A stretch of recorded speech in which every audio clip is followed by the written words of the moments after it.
Ukraine और रूस के बीच जारी युद्ध के बीच एक बड़ा विवाद सामने आया है। रूस ने दावा किया है कि यूक्रेन ने राष्ट्रपति व्लादिमीर पुतिन के नोवगोरोड स्थित सरकारी आवास पर ड्रोन हमला करने की कोशिश की।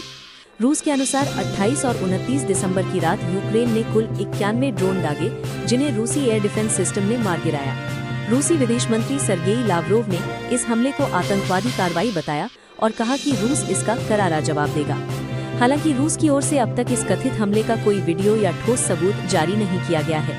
ये भी स्पष्ट नहीं हो सका है कि हमले के समय राष्ट्रपति पुतिन उस आवास में मौजूद थे या नहीं। दूसरी ओर यूक्रेन के राष्ट्रपति वोलोदिमिर ज़ेलेंस्की ने रूस के इन आरोपों को सिरे से खारिज कर दिया है। ज़ेलेंस्की ने इसे झूठा और मनगढ़ंत करार देते हुए कहा कि रूस यूक्रेन पर बड़े हमले के लिए बहाना बना रहा है। उन्होंने कहा कि पुतिन के घर पर हमले की कहानी सिर्फ कीव और अन्य सरकारी इमारतों को निशाना बनाने को सही ठहराने के लिए गढ़ी गई है। ज़ेलेंस्की ने सोशल मीडिया प्लेटफॉर्म एक्स पर कहा कि रूस युद्ध खत्म करने के लिए जरूरी कूटनीतिक कदम उठाने से इनकार कर रहा है, जबकि यूक्रेन लगातार शांति के रास्ते पर चलने की बात कर रहा है। उन्होंने कहा कि यूक्रेन दुनिया को चुप नहीं रहने देगा और रूस को स्थायी शांति के प्रयासों को कमजोर करने की अनुमति नहीं दी जाएगी।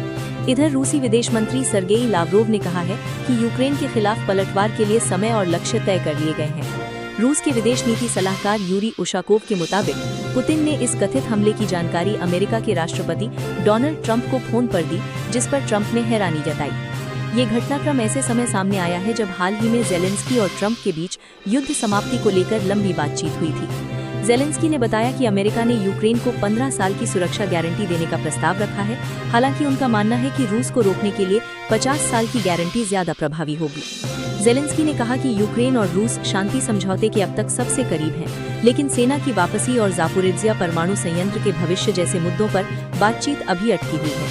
उन्होंने साफ कहा कि मजबूत सुरक्षा गारंटी के बिना युद्ध का स्थायी अंत संभव नहीं है, जबकि रूस पहले ही नाटो सेनाओं की तैनाती को अस्वीकार कर चुका है।